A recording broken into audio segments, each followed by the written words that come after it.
about digestive health and things that you might not know. I'm going to start with the first thing. Bathing within 1 hour of eating alters your digestive system. Did you know that? Mm-mm. You ever got told when you were young, don't go swimming for a couple hours after you eat? Would you like to know why? It is because when we digest our food, it requires blood to go to our stomach to help in that digesting process. And when you get in hot or cold water, your body needs to regulate the body temperature so that it stays at a normal pace. And that means that the blood has to flow to the nerves, to your skin, and away from your stomach where it's needed the most. So if you're eating a big meal and then you go take a shower or jump in the pool right after that, it's going to take a lot longer for your food to digest, and then it's going to sit in there and it's going to start fermenting and doing all those things that we don't like. So that's the first thing. Bathing within 1 hour of eating alters your digestive process. Does anybody know what digestive enzymes are? Okay. Do you know their function? All right. Their function is giving us the power of life. They contain all the power of life that there is. Enzymes can help heal cancer and various other ailments.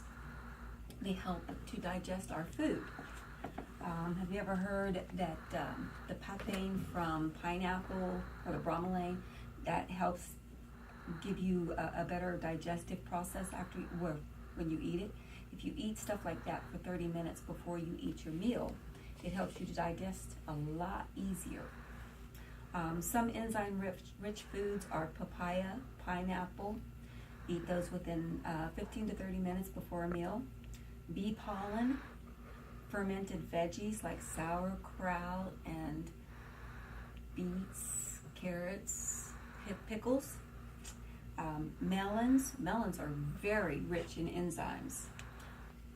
Mangoes, kiwis, grapes, avocados, raw honey, kefir, wheatgrass juice, coconut water, apricots, and bananas. Those are my favorite, bananas. Mm-hmm. When I say coconut water, I don't mean the store-bought kind. I mean the real coconut water out of the coconut itself. The more enzymes we take in through our food, the less our body has to work. It helps our pancreas to rest so that it doesn't have to overwork itself. A lot of people are eating a lot of dead foods, overcooked foods, overprocessed foods, and that makes a lot of stress for our digestive system to help us digest. Puts a lot of people in the hospital too because they're overworking their body. And if they were eating the natural foods like they were supposed to be eaten, the doctors might go out of business. Simple as that. So, the more enzymes we take in through our food, the speedier our healing process. Cantaloupe does not require pancreatic enzymes for its digestion, as all the live enzymes are already in the fruit itself. This means that eating cantaloupe can increase your energy instead of decreasing it like some foods do.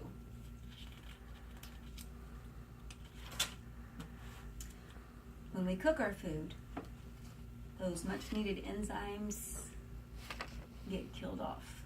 Anything that is cooked beyond 3 minutes at a boiling point is considered dead.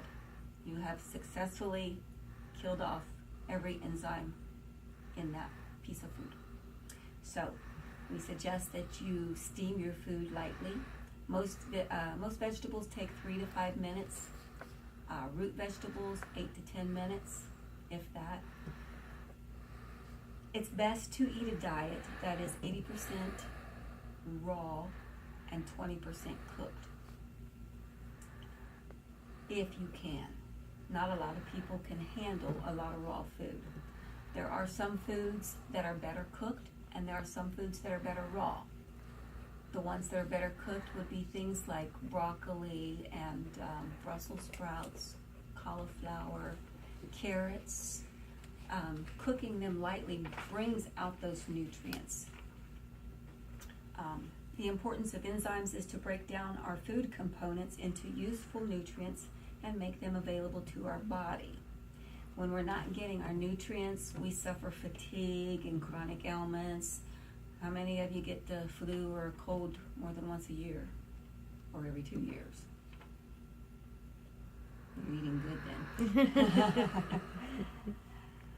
then. Number 4, if you don't buy it, you won't eat it.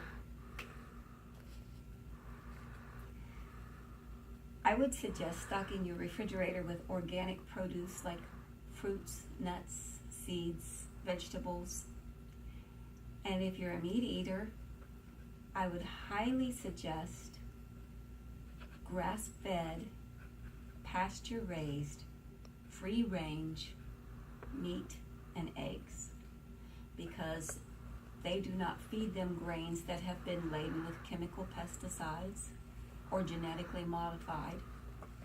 They do not pump them full of hormones or antibiotics or steroids or anything like that. You're getting 100% bona fide real food when you eat organic, grass-fed, free-range, pasture-raised, and not pasteurized. So, if you have a refrigerator that is full of junk food, what's going to happen? I'm going to eat it. You're going to eat it because it's there, you've spent money on it, and you can't see it go to waste, can you? But if you don't buy that, it all starts at the grocery store. Actually, it starts here first. Everything starts with a thought. And if you make a grocery list like I do, it starts there. You make a list, and you put the good things on that first. And then you go shop. And the best thing you can do when you go shopping for organic and healthy produce is stay out of the inside of the grocery store. There is nothing good in there. Stay on the outer edges. That's where all the good stuff is. So if your refrigerator is stocked full of healthier foods, then if you're craving something that's not so healthy, you actually have to get up and go drive to get it. Now, if you're like me, I'm going to sit and I'm going to analyze this, and I'm going to go, well, that's going to cost gas. That's going to cost time. I'm going to have to get up. I'm going to have to get dressed. I may have to put makeup on if I want to go out looking nice. Is it worth it? Nah, I'll just go find something in here in the refrigerator to eat, and I end up eating healthy after all. So, if you don't buy it, you won't eat it. Number 5, the key to a healthy diet is a simplified, organic, and live food diet. Would you like an explanation on simplified? A lot of people go to buffets and smorgasbords, and what do? Binge eat. And what does their plate look like? You have a little bit of everything on your plate, right? Okay, our digestive system is going, hold it, oh no. Are you serious? You're not putting that in here. And then we put it in there, and it's like, oh man, what did I ever do to you? Seriously. And so now your tummy is like, oh God, I can't believe I ate the whole thing. And you're looking for Tums or Rolaids or milk of magnesia or something.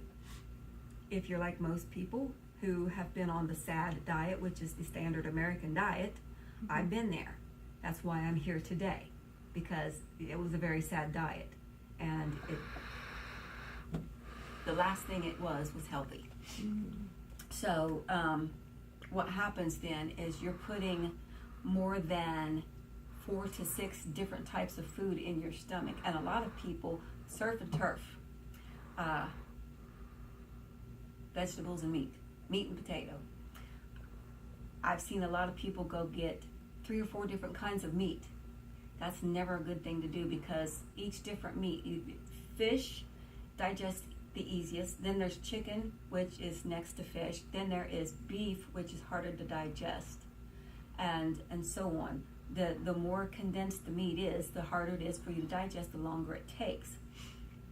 So if you've got a plate full of 3 or 4 different kinds of meats, and then you've got like 5 or 6 or 7 different kinds of vegetables, and then you've got some beans, and then you've got sweets, and you've got chips, and that's not simplified eating. Simplified eating is taking your plate and cut it out in 4 squares. Well, actually make 3. 1/2 the plate, and then half of that half.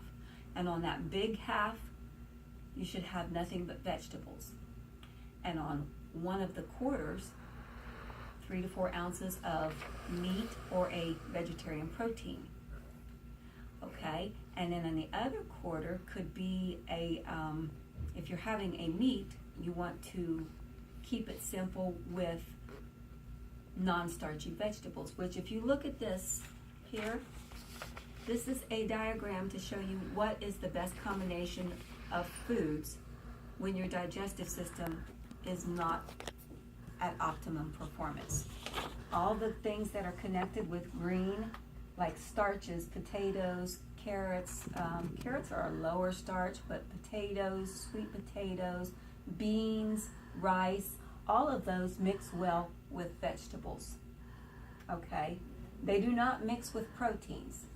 When you mix a starch and a protein together, if you know anything about chemistry, an alkaline and an acid, when mixed together, they neutralize each other and they cancel each other out.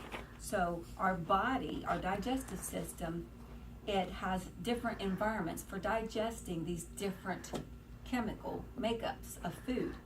And for the starches, the vegetables, it requires an alkaline environment. But for meats and fats, it requires an acid environment. And so what happens if you eat meat and potatoes together? They neutralize. Alkaline, acid, Neutralize. neutral. And then we walk around going, phew. You know, you get smelly gas, you have indigestion, your stomach feels like a brick sets in it. This is all because we're putting the wrong combinations of food. Now, when we're young, we can eat all of this, especially if we're getting enough probiotics. But as we get older, our bodies change. And if we haven't already incorporated good eating habits as a youngster, then our body starts to say, okay, we need to make changes. If you start eating good when you're young and you continue through, who knows how long we could live? Think about that. Okay. Simplified. Eat no more than 3 to 4 different vegetables at one meal. Eat only one source of protein at that meal. And never mix the protein with the starches. The best way I have found, you eat fruit alone. Some fruits you can eat with nuts and seeds. I make a banana, it's called a choco banana smoothie in the morning. It consists of 1 banana, it might be blueberries or an apple, and then a big handful of baby spinach. I'll put 2 tablespoons of flaxseed and a tablespoon of unsweetened cocoa powder and some almond milk or water, whichever I'm feeling that day, and put it in one of those bullets. It's just like drinking a chocolate milkshake, only healthy. And it's so good. And that's my breakfast. And I'll switch that up. I might just eat a bowl of fruit with some nuts, which I usually soak. All nuts, seeds, grains, beans should be soaked and sprouted. Some of them don't sprout, but a lot of them do. Let them sprout, at least soak them for a minimum of 24 hours. So that way you break down the phytic acid that stops you from absorbing all the nutrients, which causes digestive issues. But for breakfast, I will have my fruit meal. And some mornings, if I do a more extensive workout, I will have my protein meal first. And then I'll wait at least 3 hours before I start eating my starches. And then I'll have my starch meals after that. And then I'll end up with like a vegetarian protein / salad or something of that nature. And you can always mix salad with anything as long as the salad is made of non-starchy vegetables. In the upcoming, you guys are getting a preview of the upcoming seminar that I'm going to be giving, and this is the big one. Hi, welcome. Dave, could you pass down there? The upcoming seminar that I'm going to be doing is going to be in detail, and you will get a handbook with all of my recipes for different soups and veggies and meals and smoothies and all the good stuff that has helped me drop 120 pounds in the last year and a half. So anyway, moving on. Number 6. Did you know that pesticides are designed to kill living creatures, right? And we've been consuming pesticide-laden foods, right? Aren't we living beings? It's something to make you think about, right? If pesticides are designed to kill living beings, aren't we living beings? Think about that the next time you buy something that's not organic. This is another good reason to go organic. Number 7, organic is not new, contrary to popular belief. Food never was labeled. When I was young and growing up, we didn't have labels on food. Food was just food. It wasn't labeled, has pesticides, it's genetically modified and engineered. It was just food because it was all organic. I had a friend, bless her heart, no names, just to keep her identification safe. But I was telling her about our organic foods, and she was scared to try organic food because she'd never heard of it before. And I was like, oh my gosh. I said, honey, before there was chemical pesticides, all food was organic. That's what we ate growing up. Mm-hmm. She's my age, and she goes, really? And it's amazing that a lot of people aren't in the know about this sort of thing. It's time for us to wake them up. Number 8. How many of you use a microwave?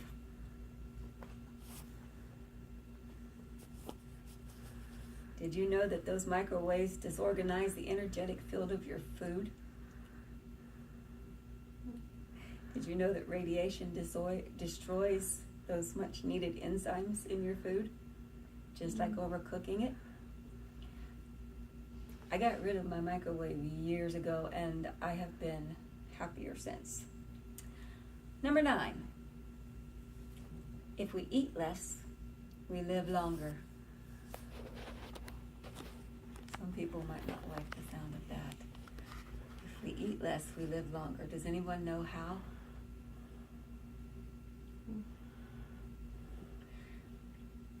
When you eat organic, healthy foods, especially a lot of raw foods or lightly cooked foods, you're getting the nutrition that you need from them versus eating conventional, overly processed foods, overly cooked foods, grilled out foods that are charred on a grill.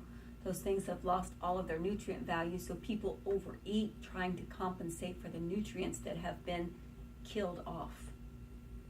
So if you're not preparing your food in that manner, you're getting more nutrients, you fill up faster, you get a lot more fiber, and it's creating a satiety effect in your body that says, oh, I'm full, I'm good, on much less. Number 10. Oh, you know what? I covered that earlier, but I'll cover it again since you didn't get to hear it. When food is cooked past the boiling point for only 3 minutes, it kills off all the much needed enzymes. Number 11. Eating live food enhances spiritual sensitivity and development. How many are familiar with that? When I first learned about being vegetarian/vegan, which is what I did for 1 year so that I could bring my body back to an alkaline state, so that I could regain my health. I wound up in the hospital and I had no other choice. It was make a change or else. I started eating more raw foods, more live foods, and more alkaline foods. What are alkaline foods? Those are your vegetables. Those are some of your grains like quinoa. Quinoa is an alkaline.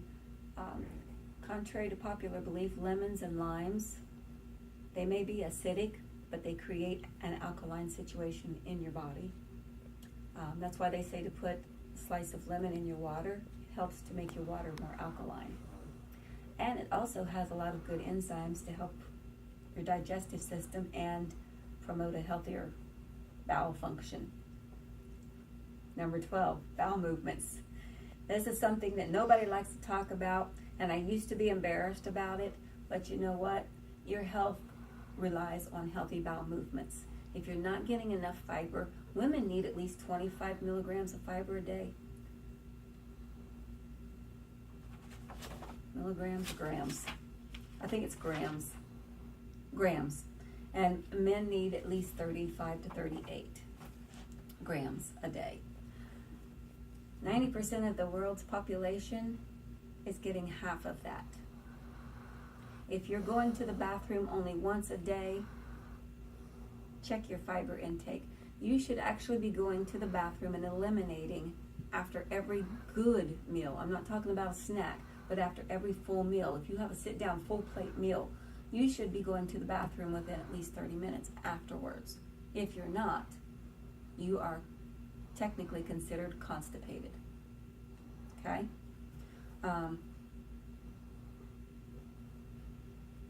This could get a little embarrassing. It's advised to look at your bowel movement. Does it float or does it sink? If it's a floater, that means you've eaten too much fat and your body may not be absorbing the nutrients from your food.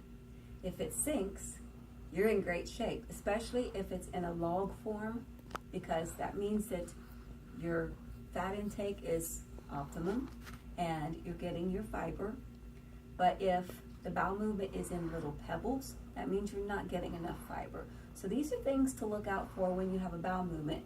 And it's very important for our digestive system because our liver needs our bowels to eliminate so that it can eliminate toxins. If you're constipated, that means your gallbladder's constipated, your liver's constipated, your stomach's constipated, everything's constipated. Nothing is moving like it needs to be.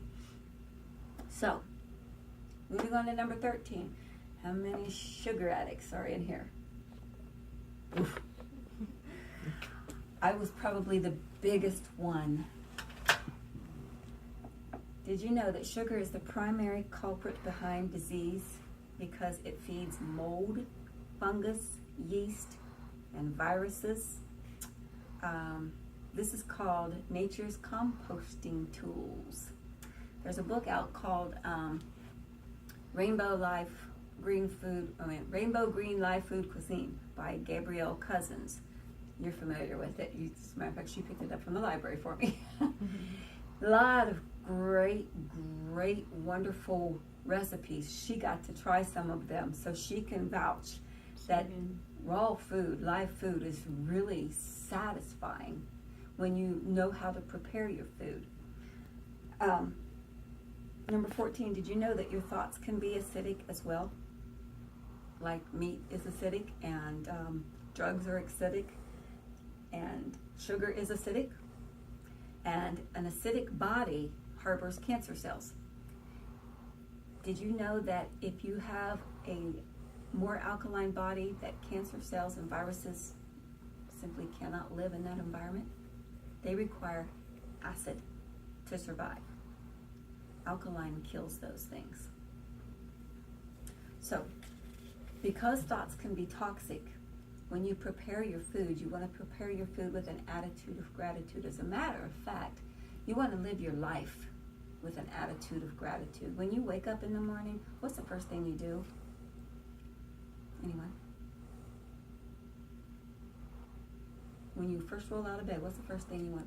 What's the first thing you do? Give thanks. What do you do? Go to the bathroom. Think about how I don't want to get out of bed. Okay. And you? I've just started that with being grateful. Being grateful for the day and kind of setting up what I want for my day. Awesome. John? Yodel. Yodel? Yodel. I'm kidding. We usually go to the bathroom, or my dog gets me up, and I have to let her out. So. Okay. That's a Well, those are all good things. I know that going to the bathroom takes precedence over everything after being in bed all night long, and that bladder is like, I gotta go. So it's a good idea if we, while we're in the process of going, be grateful that we were able to get out of the bed to go, for one, and be thankful for a good night's sleep. Just find things to be thankful for, like your body, your hands, I'm grateful for the teeth I have left that I can still chew my food. Anyway, those are good ideas to, this is how eating healthy foods can increase your spirituality. Because one thing, when you're eating healthier foods, it raises your vibration and it reconnects you with Earth and with the divine source of creation. So it's really awesome to have all this live energy. I went out to my garden yesterday and I picked some kale and some collards and some arugula, and I took it in and I massaged it with some salt and broke down the cell walls so the food would become more absorbable. Threw some carrots and beets in there and some spices and some seeds, and oh my gosh, after I ate that, it was just like I came to life. A big sudden burst of energy. If you need an energy shot, forget those 5-hour energies or that cup of coffee or chocolate bar. Go get you some fresh greens out of the garden. Or if you don't have a garden, go buy some fresh greens and eat those. And I'm telling you what, your energy levels are just going to go whoop. Okay. Number 15. How our body eliminates toxins. Through allergies, irritations, inflammation, bloating, eczema, psoriasis, runny nose. When we detox, sometimes it feels like we've got the flu because you get achy, your nose starts running, you start sneezing, you might break out with rashes like I did with the eczema. Dry skin, especially if you're not getting enough omega-3s like fish. And chia seeds are really high in omega-3s. Your skin can get dry and scaly, so you want to make sure that you're getting your omega-3s. Effects of toxicity on our body. Environmental sensitives like fatigue, fungal infections of the heart, lungs, and sinuses. Neurological problems, depression. That's a symptom of toxic in your body. Anxiety, PMS. Thank God that's gone. But that's one of the symptoms of toxicity in the body. Typically, if our bodies are healthy, we shouldn't even have PMS or menopausal symptoms. I didn't. I'm grateful for that. Paranoia, panic attacks, headaches, poor concentration, foggy brain, poor memory. Poor memory does not come from aging. Contrary to popular belief, it comes from toxicity in the body. Mental confusion. The effects of toxicity in children are autism, diaper rash, thrush, urinary infections, upper respiratory infections, colic, constipation, diarrhea, hyperactivity, learning disabilities. Other mycotoxic conditions. Mycotoxins are a toxin that are produced by a fungus like yeast or rust, mold, mildew, things of that stuff like mushrooms. Rusts are referring to cereal grains, not rust like you find on a rusty nail. Cereal grains. So those mycotoxic conditions are rectal itch, urinary tract infections, itching and burning with the urinary tract infection, vaginitis in women, increased colds and flus, cellulitis, mouth fungus, jock itch, athlete's foot, skin fungus, indigestion, food cravings. How many crave sugar?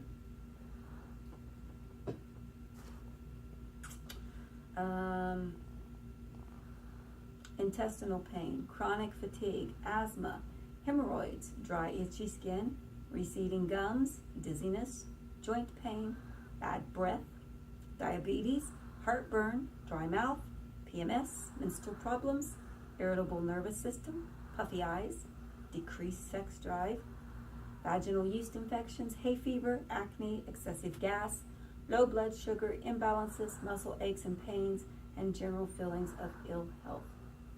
Those are all symptoms of toxicity, not getting older, as some would have you believe. Okay? Number 16, apple cider vinegar and digestion. How many of you drink apple cider vinegar? It's a good medicinal drink. Make a good tonic using stevia. I use stevia instead of sugar. And sometimes I'll have some raw organic honey that has the pollen, the propolis, and the honeycomb in it, which has all the amino acids, by the way, that your body needs. If you drink apple cider vinegar with a starchy meal, then the stargesses that you don't digest will feed the good bacteria in your gut.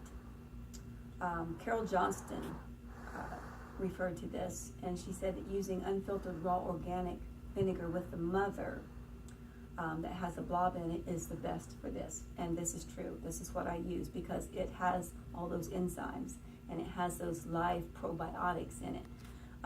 That's another thing. You want to make sure you're getting enough probiotics. If you don't like fermented vegetables, sauerkraut and stuff like that, probiotics are available in drinks like kombucha and cultured coconut, kefir, or in pill form.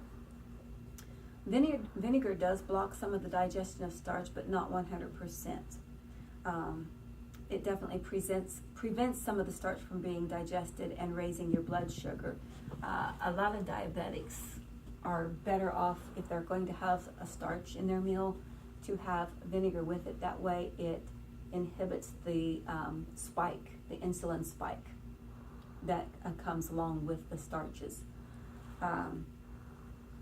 17, drinking water with meals also hinders your digestion. If you're going to drink, you should